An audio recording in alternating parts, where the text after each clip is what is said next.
AP సీఎంగా చంద్రబాబు ప్రమాణ స్వీకారం చేశారు. గన్నవరం సమీపంలోని కేసరపల్లిలో చంద్రబాబు ప్రమాణ స్వీకార కార్యక్రమం జరిగింది. ఆయనతో గవర్నర్ అబ్దుల్ నజీర్ ప్రమాణం చేయించారు. ముఖ్య అతిథులుగా ప్రధాని మోదీ సహా కేంద్ర మంత్రులు అమిత్ షా, జేపీ నడ్డా, నితిన్ గడ్కరీ, చిరాగ్ పాస్వాన్, మహారాష్ట్ర సీఎం ఏక్నాథ్ షిండే, మాజీ ఉపరాష్ట్రపతి వెంకయ్య నాయుడు, సుప్రీంకోర్టు విశ్రాంత సీజేఐ ఎన్వి రమణ హాజరయ్యారు. సినీ ప్రముఖులు ఈ కార్యక్రమానికి విచ్చేశారు. చిరంజీవి, రజనీకాంత్ దంపతులు, రామ్ చరణ్ ఈ కార్యక్రమానికి హాజరయ్యారు.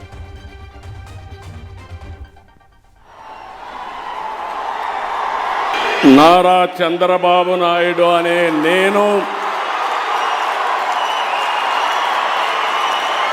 శాసనం ద్వారా నిర్మితమైన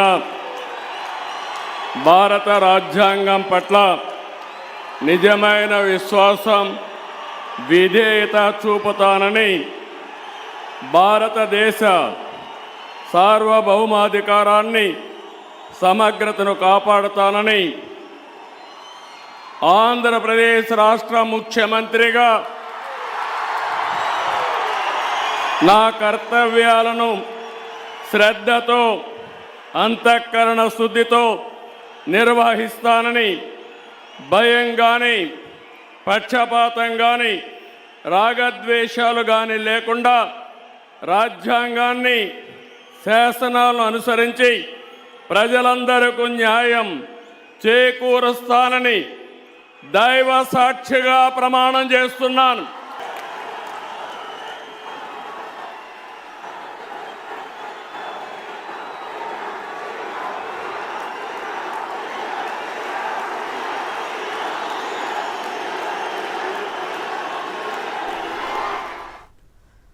చంద్రబాబు తర్వాత జనసేన అధ్యక్షుడు పవన్ కళ్యాణ్ మంత్రిగా ప్రమాణ స్వీకారం చేశారు. గవర్నర్ అబ్దుల్ నజీర్ ఆయనతో ప్రమాణం చేయించారు. ఆ తర్వాత ప్రధాని మోదీ, సీఎం చంద్రబాబుకు పవన్ కళ్యాణ్ ధన్యవాదాలు తెలిపారు.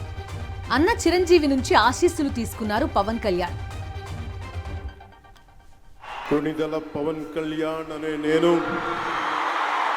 శాసనం ద్వారా నిర్మితమైన భారత రాజ్యాంగం పట్ల నిజమైన విశ్వాసం, విధేయత చూపుతానని, భారతదేశ సార్వభౌమాధికారాన్ని, సమగ్రతని కాపాడుతానని, ఆంధ్రప్రదేశ్ రాష్ట్ర మంత్రిగా నా కర్తవ్యాలను శ్రద్ధతో, అంతఃకరణ శుద్ధితో నిర్వహిస్తానని, భయం కానీ, పక్షపాతం కానీ, రాగద్వేషాలు కానీ లేకుండా రాజ్యాంగాన్ని, శాసనాలని అనుసరించి ప్రజలందరికీ న్యాయం చేకూరుస్తానని దైవ సాక్షిగా ప్రమాణం చేస్తున్నాను. చంద్రబాబు ప్రమాణ స్వీకార కార్యక్రమానికి వచ్చిన ప్రధాని మోదీ మెప్పు కోసం చంద్రబాబు ఎన్నో ప్రయత్నాలు చేశారు. ప్రమాణ స్వీకారం చేసిన తర్వాత ప్రధాని కాళ్లు మొక్కేందుకు ప్రయత్నించారు. కానీ మోదీ వద్దని వారించారు. అంతకుముందు గన్నవరం ఎయిర్పోర్ట్ నుంచి ప్రమాణ స్వీకారం చేసే సభా వేదికకు ఒకే వాహనంలో మోదీతో కలిసి వచ్చారు టీడీపీ అధినేత. ఆ సమయంలోనూ మోదీతో మాట్లాడుతూనే ఉన్నారు. అలాగే జనసేన అధ్యక్షుడు పవన్ కళ్యాణ్, చంద్రబాబు తనయుడు నారా లోకేష్ మంత్రులుగా ప్రమాణం చేసిన తర్వాత మోదీకి పాదాభివందనం చేయబోయారు. వారిని కూడా వద్దని వారించారు మోదీ. చంద్రబాబు ప్రమాణ స్వీకార కార్యక్రమంలో ఆసక్తికర సన్నివేశాలు చోటు చేసుకున్నాయి. మంత్రుల ప్రమాణ స్వీకారం ముగిసిన తర్వాత తన దగ్గరకు వచ్చిన జనసేన అధ్యక్షుడు పవన్ కళ్యాణ్ ప్రధాని మోదీ ప్రత్యేకంగా అభినందించారు. అక్కడికి కాస్త దూరంలో ఉన్న సినీ నటుడు చిరంజీవి దగ్గరకు తీసుకొచ్చారు. అన్నదమ్ముల ఇద్దరి చేతులు పైకెత్తి అభివాదం చేశారు మోదీ. ఆ తర్వాత చిరంజీవి పవన్తో కాసేపు ముచ్చటించారు ప్రధాని మోదీ.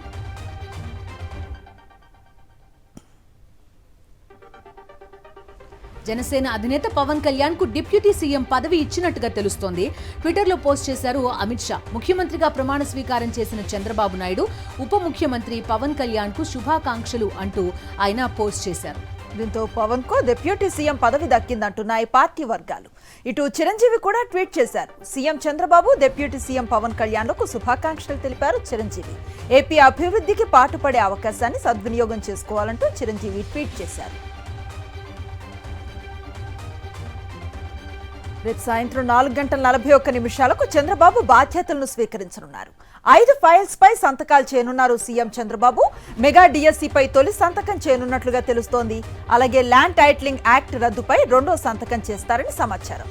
పెన్షన్ల పెంపుపై 3వ సంతకం, అన్న క్యాంటీన్ల పునరుద్ధరణపై 4వ సంతకం, స్కిల్ డెవలప్మెంట్ సెంటర్లపై 5వ సంతకం పెట్టే అవకాశం ఉంది. ఏపీ కేబినెట్ శాఖల కేటాయింపుపై మంత్రుల్లో ఉత్కంఠ నెలకొంది. మంత్రులతో భేటీ అయ్యారు చంద్రబాబు. మరి కాసేపట్లో ఎవరికి ఏ శాఖ కేటాయిస్తారు అనే అంశంపై క్లారిటీ రానుంది. పవన్ కళ్యాణ్ కు డిప్యూటీ సీఎం హోదా ఇస్తారని ప్రచారం జరుగుతోంది. హోంశాఖ లేదా నీటిపారుదల శాఖ కూడా ఇచ్చే అవకాశం ఉన్నట్లుగా సమాచారం. ఇక నారా లోకేష్ కు ఇవ్వబోయే శాఖలపైన సర్వత్రా చర్చ జరుగుతోంది. ఐటీ, పంచాయతీరాజ్ శాఖలు మళ్ళీ లోకేష్ కు ఇస్తారని తెలుస్తోంది. అలాగే ఆర్థిక శాఖ, శాసనసభ వ్యవహారాల శాఖ పయావుల కేశవ్కి ఇచ్చే అవకాశం కనిపిస్తోంది. నారాయణకు మళ్లీ పట్టణాభివృద్ధి శాఖను కేటాయిస్తారని ప్రచారం జరుగుతోంది. అచ్చెన్నాయుడుకు బీసీ కోటాలో డిప్యూటీ సీఎం ఇచ్చే అవకాశం ఉన్నట్లుగా సమాచారం. ఎక్కువ మంది కొత్త మంత్రులు కావడంతో చంద్రబాబుపై శాఖల కేటాయింపు ఒత్తిడి నెలకొంది. చంద్రబాబు ప్రమాణ స్వీకార కార్యక్రమ వేదికపై ఆసక్తికర ఘటన చోటు చేసుకుంది. కేంద్ర హోంమంత్రి అమిత్ షా, బీజేపీ మహిళా నేత తమిళిసై సౌందరరాజన్ మధ్య సంభాషణ జరిగింది. బీజేపీ పెద్దలకు నమస్కారం చేసి ముందుకు వెళ్లబోయారు తమిళిసై. అయితే అమిత్ షా ఆమెను వెనక్కి పిలిచారు. ఒక్కసారిగా తమిళిసైపై సీరియస్ అయ్యారు అమిత్ షా. ఆమె ఏదో చెప్పబోతుండగా అమిత్ షా వారించారు. ప్రస్తుతం ఈ వీడియో సోషల్ మీడియాలో వైరల్ అయింది. ఇటీవల లోక్సభ ఎన్నికల్లో తమిళనాడులో బీజేపీ ఘోరంగా ఓడిపోయింది. బీజేపీ రాష్ట్ర చీఫ్ అన్నామలైతో పాటు తమిళిసై కూడా పరాజయం పాలయ్యారు.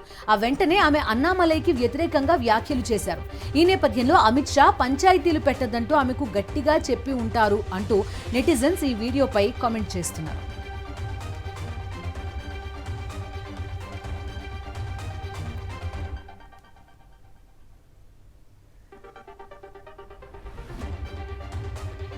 ఏపీలో టీడీపీ నేతల దాడులపై రాష్ట్రపతికి వైఎస్ఆర్సీపీ నేతలు ఫిర్యాదు చేశారు. శాంతి భద్రతలను పరిరక్షించాలని ప్రధాని, హోంమంత్రి, ఎన్హెచ్ఆర్సీకి కూడా ఫిర్యాదు చేశామన్నారు.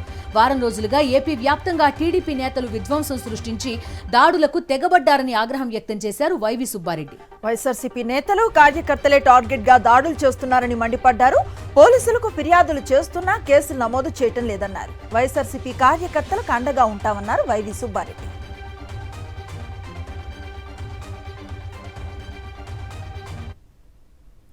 ప్రైమ్ మినిస్టర్కి, హోమ్ మినిస్టర్కి, నేషనల్ హ్యూమన్ రైట్స్ కమిషన్కి కూడా ఈరోజు అన్ని లిఖితపూర్వకంగా ఫిర్యాదులు అందించడం జరిగింది.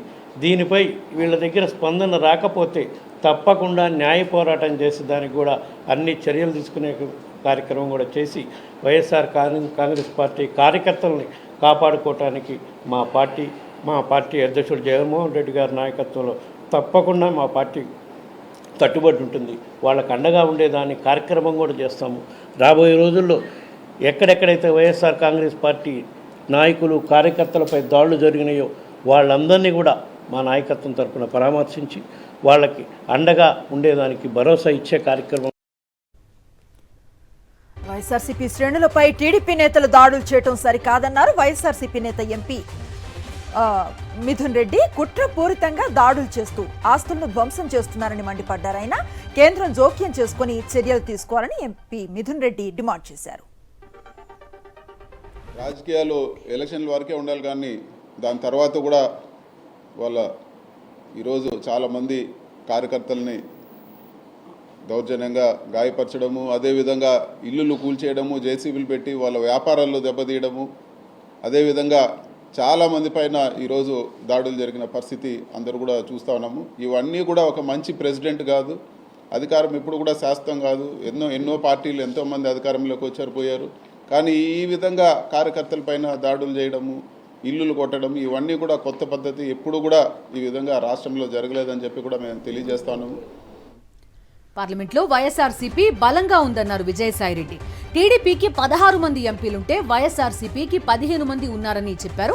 రాజ్యసభలో వైఎస్ఆర్సీపీ బలం కేంద్ర ప్రభుత్వానికి అవసరమని గుర్తుంచుకోవాలన్నారు. దేశ, రాష్ట్ర ప్రయోజనాల ఆధారంగానే పార్లమెంట్లో వైఎస్ఆర్సీపీ మద్దతు ఉంటుందని విజయసాయిరెడ్డి స్పష్టం చేశారు. How many MPs TDP has got today? 16 MPs. And whereas what is our strength, YSRCP strength in Andhra Pradesh Parliament MPs? It is 15. So there is only difference of one MP. We have 11 in Rajya Sabha, 4 in Lok Sabha, and they have 16 in Lok Sabha, PDP. BJP needs government, central government needs our support to pass the bills in Rajya Sabha. 2014 నాటి AP పునర్వ్యవస్థీకరణ చట్టం వాగ్దానాన్ని నెరవేర్చడంలో మోదీ ప్రభుత్వం వైఫల్యాన్ని గురించి 7 ఏళ్ల క్రితమే రాజ్యసభలో ప్రసంగించినట్లుగా కాంగ్రెస్ జాతీయ ప్రధాన కార్యదర్శి జయరాం రమేష్ ఎక్స్లో తెలిపారు. ఈ సమస్యలను పట్టుదలతో తీసుకుంటే తప్ప ఈ హామీలను నెరవేరుస్తారనే ఆశ లేదంటూ ట్వీట్ చేశారు.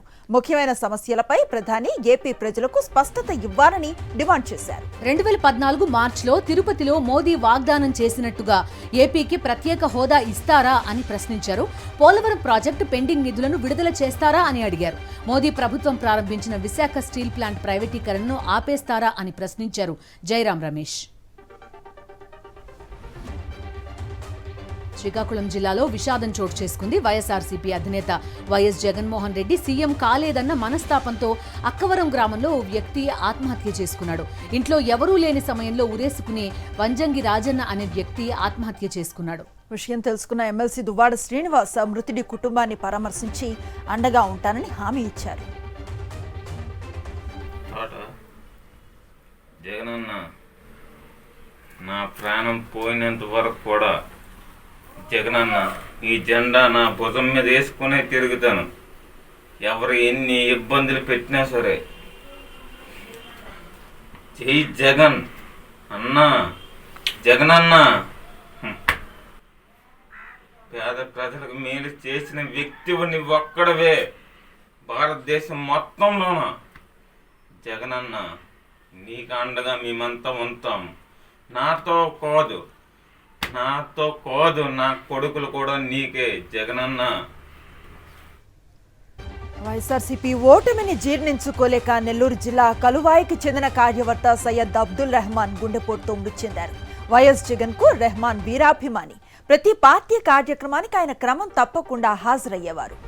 వైఎస్ జగన్ ప్రవేశపెట్టిన సంక్షేమ పథకాల ద్వారా ఆయన కుటుంబం లబ్ధి పొందింది. ఈ ఎన్నికల్లో వైఎస్ఆర్సీపీ ఓటమి పాలైందని తెలిసినప్పటి నుంచి మానసిక వేదన అనుభవించేవారని రెహమాన్ సతీమణి దిల్షాద్ తెలిపారు.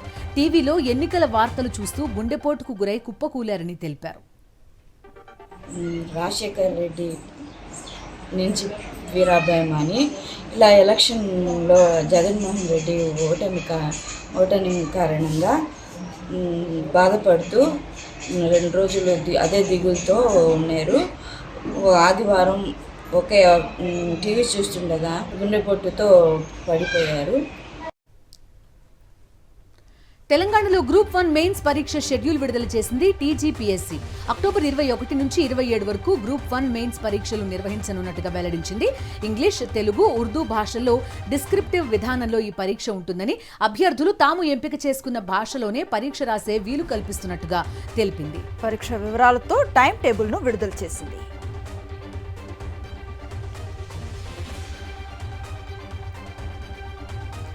తెలంగాణలో టెట్ ఫలితాలు విడుదలయ్యాయి. సీఎం రేవంత్ రెడ్డి రిజల్ట్స్ ను రిలీజ్ చేశారు. పేపర్ 1లో 67.13% మంది, పేపర్ 2లో 34.18% మంది అర్హతను సాధించారు. టెట్ ఫీజు తగ్గించాలని ప్రభుత్వం భావించినప్పటికీ ఎన్నికల కోడ్ కారణంగా సాధ్యం కాలేదు. దీంతో ఈసారి టెట్లో అర్హత సాధించని వారు వచ్చే టెట్కు ఉచితంగా అప్లై చేసుకునేలా వెసులుబాటు కల్పించారు. అంతేకాదు టెట్కి క్వాలిఫై అయిన వారు డిఎస్సికి ఉచితంగా దరఖాస్తు చేసుకోవచ్చని ప్రభుత్వం తెలిపింది. కాళేశ్వరం ప్రాజెక్టు నిర్మాణ సంస్థల ప్రతినిధులతో కమిషన్ చీఫ్ జస్టిస్ చంద్రఘోష్ సమావేశమయ్యారు. కమిషన్ విచారణకు ఎల్ఎన్టీ, నవయుగ, ఆప్కన్స్ సంస్థల ప్రతినిధులు హాజరయ్యారు. ఒక్కో సంస్థ నుంచి 3 ప్రతినిధులు విచారణకు వచ్చారు. బ్యారేజీలకు సంబంధించిన వివరాలతో కాళేశ్వరం కమిషన్ ముందు నిర్మాణ సంస్థలు హాజరయ్యాయి. బ్యారేజీల ఖర్చులు, పెరిగిన అంచనాలు, ఇతర అంశాలపై కమిషన్ వివరాలు తెలుసుకుంది. విద్యుత్ కొనుగోళ్లు, కాళేశ్వరం ప్రాజెక్టుల విచారణపై బీఆర్ఎస్ ఎమ్మెల్యే జగదీష్ రెడ్డి స్పందించారు. ప్రభుత్వ చేతగానితనాన్ని కప్పిపుచ్చుకుంటూ కమిషన్లు ఏర్పాటు పేరుతో డ్రామాలు చేస్తున్నారని ఫైర్ అయ్యారు. విచారణ కమిషన్లు వాటి పని అవి చేసుకుంటాయని, ప్రభుత్వం ఎందుకు లీకులు ఇస్తుందని ప్రశ్నించారు. నీళ్లు, విద్యుత్ విషయంలో కాంగ్రెస్ ప్రభుత్వం పూర్తిగా విఫలమైందన్నారు జగదీష్ రెడ్డి. ఆరోపణలతోని పబ్బం గడపాలనుకుంటున్నారు. గత ప్రభుత్వం పైన నిందలేయాలని, గత ప్రభుత్వాన్ని నడిపిన వాళ్ళపైన నిందలేయాలని, వీళ్ళ చేతగాంతనాన్ని కప్పిపుచ్చుకోవడం కొరకు కమిషనర్ల పేరు మీద ఏదో నాటకాలు చేస్తున్నారు, డ్రామాలు చేస్తున్నారు తప్ప ఏమీ ఉండదు దాంట్లో. వర్షాకాలం ప్రారంభమవడంతో తీసుకోవాల్సిన జాగ్రత్తలు, చర్యలపై జీహెచ్ఎంసీ కార్యాలయంలో సమీక్ష నిర్వహించారు మంత్రి పొన్నం ప్రభాకర్. నగరంలో లోతట్టు ప్రాంతాల్లో చేపట్టాల్సిన చర్యలతో పాటు ఇతర చర్యలకు సంబంధించి సూచనలు చేశారు. జీహెచ్ఎంసీ ఇన్ఛార్జ్ కమిషనర్ ఆమ్రపాలితో పాటు ఇతర ఉన్నతాధికారులు ఈ సమీక్షలో పాల్గొన్నారు. సాలడ్ మేనేజ్మెంట్కి సంబంధించి అందులో రకరకాలుగా అంటే పికప్ పాయింట్ నుంచి ట్రాన్స్పోర్టేషన్, దాని తర్వాత రీజనరేట్ చేయడానికి సంబంధించి అనేక స్టేజెస్ను కూడా రివ్యూ చేయడం జరిగింది. దాన్ని కూడా ప్యూరిఫై చేసి పబ్లిక్ శానిటేషన్ పరంగా కూడా ఇబ్బంది లేకుండా ఉండాలని. సీజన్ చేంజ్ అయింది కాబట్టి సీజన్ చేంజ్లో కూడా ఆరోగ్యానికి సంబంధించిన విషయంలో కూడా ప్రజలను అప్రమత్తం చేయడమే కాకుండా సీరియస్ వ్యాధులైనటువంటి డెంగ్యూ, మలేరియా, ఇతరత్ర అనేకమైనటువంటి అంశాలు రాకుండా ఉండే విధంగా ఎక్కడెక్కడైతే ఖాళీ స్థలాల్లో నీటి విలువలు ఉంటాయో మేము హైదరాబాద్లో ఉన్నటువంటి ఖాళీ స్థలాల యాజమాన్యాలను కోరుతా ఉన్నాం. మేము ఈ స్థలాల్లో నీళ్లు నిల్వ లేకుండా చూసుకోండి. ఫోన్ ట్యాపింగ్ కేసు నిందితులకు నాంపల్లి కోర్టులో చుక్కెదురైంది. ఏఎస్పీలు భుజంగరావు, తిరుపతన్న బెయిల్ పిటిషన్లను నాంపల్లి కోర్టు కొట్టివేసింది. ఇప్పటికే ఈ కేసులో ఛార్జ్షీట్ దాఖలు చేసింది విచారణ బృందం. ప్రస్తుతం భుజంగరావు, తిరుపతన్న చెంచల్గూడ జైల్లో ఉన్నారు.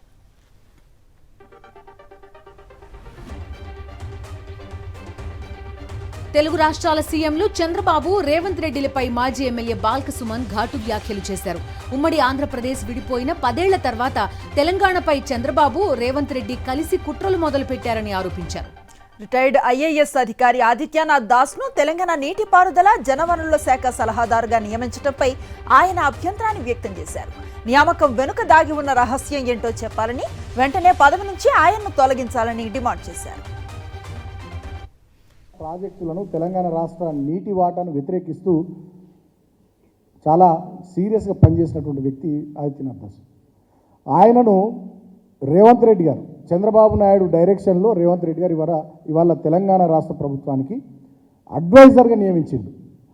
అంటే 10 సంవత్సరాల తర్వాత మళ్ళా తెలంగాణలో కుట్రలు మొదలైనవి. ఈ విషయాన్ని తెలంగాణ సమాజం, తెలంగాణ బుద్ధిజీవులు, మేధావులు, తెలంగాణ ప్రజానికం గుర్తించాలని కోరుతా ఉన్నాం. తెలంగాణలో బడిగంట మోగింది. 48 రోజుల వేసవి సెలవుల తర్వాత స్కూళ్లు తిరిగి ప్రారంభమయ్యాయి. దీంతో ఫస్ట్ డే స్కూల్కు ఉత్సాహంగా వచ్చారు విద్యార్థులు. ఇక పాఠశాలల్లో మౌలిక సదుపాయాలు కల్పించాలని ఇప్పటికే ప్రభుత్వం ఆదేశించింది. దీంతో విద్యార్థులకు పుస్తకాలు, డ్రెస్లు, బ్యాగ్స్ పంపిణీ చేస్తున్నారు అధికారులు. భవిష్యత్ అంతా ప్రభుత్వ పాఠశాలల్లో చదివిన విద్యార్థులదే అని డిప్యూటీ సీఎం భట్టి విక్రమార్క అన్నారు. ఖమ్మంలోని గట్టయ్య సెంటర్ ఎన్ఎస్పీ ప్రభుత్వ పాఠశాలలో బడిబాట కార్యక్రమాన్ని మంత్రి తుమ్మలతో కలిసి భట్టి ప్రారంభించారు. రేపటి పిల్లలే భవిష్యత్తుని భట్టి వెల్లడించారు. పిల్లల భవిష్యత్తు బాగుంటే దేశం బాగుంటుందన్నారు. ప్రభుత్వ పాఠశాలలు బాగుంటేనే అది సాధ్యం అవుతుందన్నారు.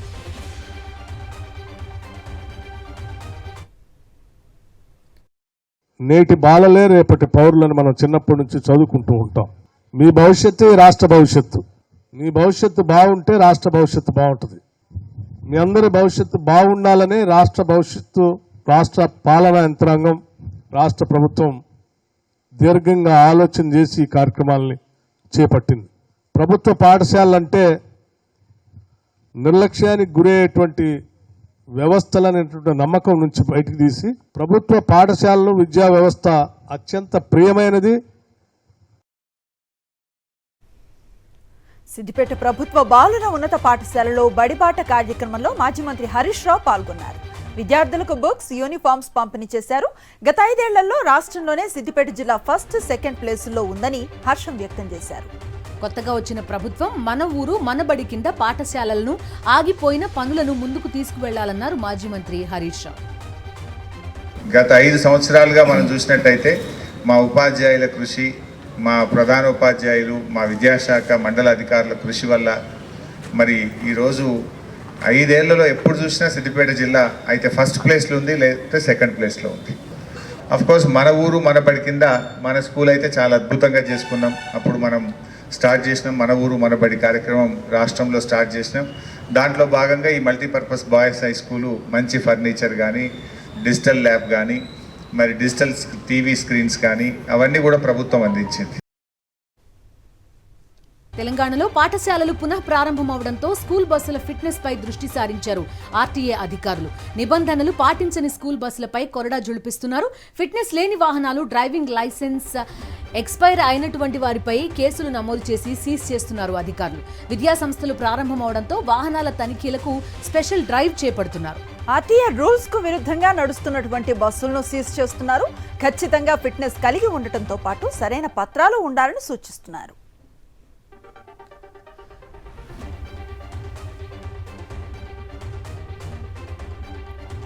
అల్లూరు జిల్లా పాడేరు ఘాట్ రోడ్లో ప్రమాదం చోటు చేసుకుంది. వ్యాన్ అదుపు తప్పి పల్టీ కొట్టింది. ప్రమాదంలో 3 చనిపోయారు, మరికొందరు తీవ్రంగా గాయపడ్డారు.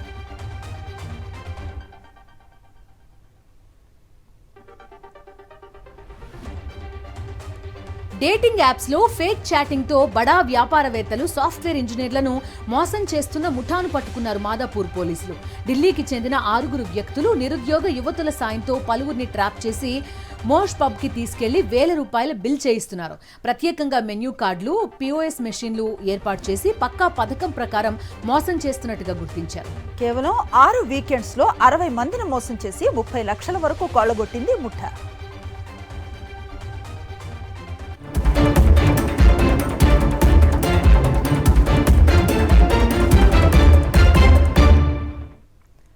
జాతీయ వార్తలు చూద్దాం. ఒడిశాలో కమలం వికసించింది. రాష్ట్రంలో బీజేపీ ప్రభుత్వం కొలువు తీరింది. 2.5 దశాబ్దాల బీజేడీ పాలనకు తెరదించుతూ తొలిసారి కాషాయ సర్కార్ ఏర్పాటైంది. నూతన ముఖ్యమంత్రిగా ప్రమాణ స్వీకారం చేశారు మోహన్ చరణ్ మాజీ. గవర్నర్ రఘుబర్ దాస్ ఆయనతో ప్రమాణం చేయించారు. ముఖ్యమంత్రి మాజీతో పాటు కనక్ వర్ధన్ సింగ్ దేవ్, ప్రవతి పరిడా డిప్యూటీ సీఎంలుగా ప్రమాణ స్వీకారం చేశారు. 13 మంది ఎమ్మెల్యేలు మంత్రులుగా ప్రమాణం చేశారు.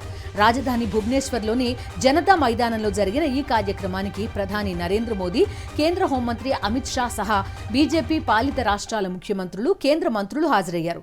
మాజీ సీఎం నవీన్ పట్నాయక్ ప్రమాణ స్వీకారానికి హాజరైన కొత్త ముఖ్యమంత్రికి అభినందనలు తెలిపారు. వయనాడ్, రాయ్బరేలీలో ఏ స్థానం వదులుకోవాలో ఇంకా నిర్ణయించుకోలేదన్నారు కాంగ్రెస్ నేత రాహుల్ గాంధీ. ఎటూ తేల్చుకోలేని పరిస్థితుల్లో ఉన్నానని చెప్పారు. కేరళలో పర్యటించిన రాహుల్ వయనాడ్లో తనను గెలిపించిన ప్రజలకు ధన్యవాదాలు తెలిపారు. లోక్సభ ఎన్నికల్లో ఇండియా కూటమి మంచి ఫలితాలు రాబట్టిందన్నారు. బీజేపీ అహంకారానికి దేశ ప్రజలు తగిన బుద్ధి చెప్పారన్నారు రాహుల్ గాంధీ. ఎర్రకోటపై దాడి కేసులో పాకిస్తాన్ ఉగ్రవాది మహమ్మద్ ఆరిఫ్ అలియాస్ అష్ఫక్ దాఖలు చేసుకున్న క్షమాభిక్ష పిటిషన్ను రాష్ట్రపతి ద్రౌపది ముర్ము తోసిపుచ్చారు. 20 ఏళ్ల క్రితం ఎర్రకోటపై టెర్రరిస్ట్ మహమ్మద్ ఆరిఫ్ దాడి చేశాడు. ఈ ఘటనలో 3 భారత జవాన్లు మరణించారు. దాడి జరిగిన 4 రోజుల తర్వాత పాక్ టెర్రరిస్ట్ ఆరిఫ్ ని పోలీసులు అరెస్ట్ చేశారు. మిలిటెంట్లతో కలిసి కుట్ర పన్నాడన్న అభియోగాలు కోర్టులో నిరూపణ అవడంతో ఆరిఫ్ కి మరణశిక్ష విధించింది న్యాయస్థానం. 2022 నవంబర్ 3న అతడి రివ్యూ పిటిషన్ ని సుప్రీంకోర్టు కొట్టివేసింది. దాంతో అతడికి మరణశిక్ష ఖరారైంది. అయితే మే 15న ఆరిఫ్ రాష్ట్రపతి ద్రౌపది ముర్మును క్షమాభిక్ష కోరాడు. అయితే అతడి పిటిషన్ను ముర్ము మే 27న తోసిపుచ్చగా మే 29న ఆ మేరకు అధికారిక ఉత్తర్వులు వెలువడ్డాయి. ఢిల్లీ నీటి సంక్షోభంపై సుప్రీంకోర్టు కీలక వ్యాఖ్యలు చేసింది. హిమాచల్ ప్రదేశ్ నుంచి మిగులు జలాలు విడుదల కోరుతూ ఆప్ ప్రభుత్వం చేసిన పిటిషన్ను సుప్రీం విచారించింది. ట్యాంకర్ మాఫియాను కట్టడి చేసేందుకు ఎటువంటి చర్యలు తీసుకుంటున్నారో చెప్పాలని ఢిల్లీ ప్రభుత్వాన్ని ఆదేశించింది. ఢిల్లీలో ట్యాంకర్ మాఫియా విస్తృతంగా కనిపిస్తోందని వ్యాఖ్యానించింది. నీటినంతా మాఫియా మింగేస్తోందని, నీటి వృధాకు ఎలాంటి చర్యలు తీసుకున్నారో చెప్పాలని నిలదీసింది. అసలు హిమాచల్ ప్రదేశ్ నుంచి వస్తున్న నీరు ఎటు పోతోందని ప్రశ్నించింది.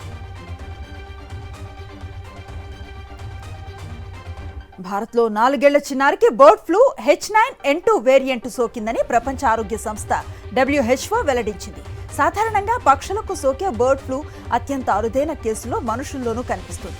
ఈ నేపథ్యంలోనే పశ్చిమ బెంగాల్లో ఈ కేసు వెలుగు చూసింది. తీవ్రమైన శ్వాసకోశ సమస్యలు, జ్వరంతో బాధపడిన ఆ చిన్నారిని ఫిబ్రవరిలో ఆసుపత్రిలో చేర్చారు. ఐసీయూలో ఉంచి చికిత్స అందించారు. ఆ చిన్నారి ఇంటితో పాటు సమీపంలో కోళ్లు ఎక్కువగా ఉండేవని WHO పేర్కొంది. అయితే ఆ కుటుంబంలో మరెవరికీ ఈ వైరస్ నిర్ధారణ కాలేదని తెలిపింది. భారత్లో H9N2 బర్డ్ ఫ్లూను మనుషుల్లో గుర్తించడం ఇది రెండోసారి. బర్డ్ ఫ్లూ H5N2 వేరియంట్తో మెక్సికోలో ఒక వ్యక్తి మరణించినట్టు తెలిపింది ప్రపంచ ఆరోగ్య సంస్థ. ఈ వైరస్ వల్ల ప్రపంచంలో నమోదైన తొలి మరణం అదే అని వెల్లడించింది.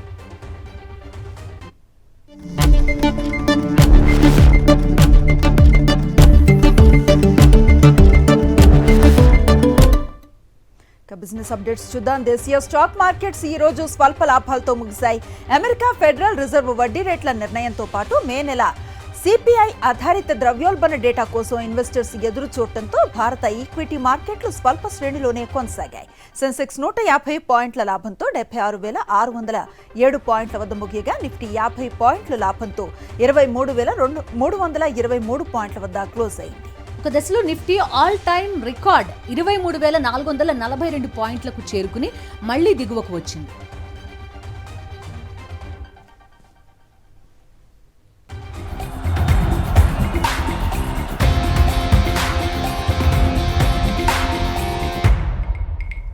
స్పోర్ట్స్ అప్డేట్స్ చూద్దాం. T20 క్రికెట్ సంచలనం సూర్యకుమార్ యాదవ్ మరోసారి అగ్రస్థానాన్ని నిలబెట్టుకున్నారు. తాజాగా ఐసీసీ ప్రకటించిన బ్యాటింగ్ ర్యాంకింగ్స్ లో మిస్టర్ 360 సూర్య నెంబర్ 1 గా ఉన్నారు. T20లో మెరుపు బ్యాటింగ్ కు కేరఫ్ అయిన భారత కుర్రాడు యశస్వి జైస్వాల్ టాప్ 10లో చోటు దక్కించుకున్నారు. ఐపీఎల్ 17వ సీజన్లో ఉతికేసిన యశస్వి 700 పాయింట్లతో 6వ స్థానం సంపాదించారు.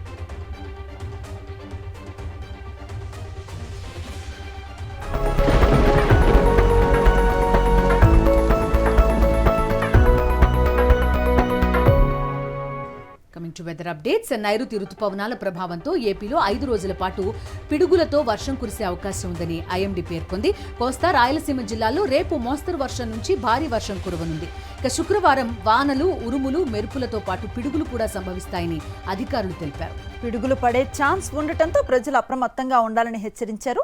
ఇటు తెలంగాణ వ్యాప్తంగా నైరుతి రుతుపవనాలు విస్తరించాయి. రేపు ఆసిఫాబాద్, మంచిర్యాల, జగిత్యాల జిల్లాలతో పాటు పలు జిల్లాల్లో భారీ వర్షాలు పడే అవకాశాలున్నాయని వాతావరణ శాఖ తెలిపింది.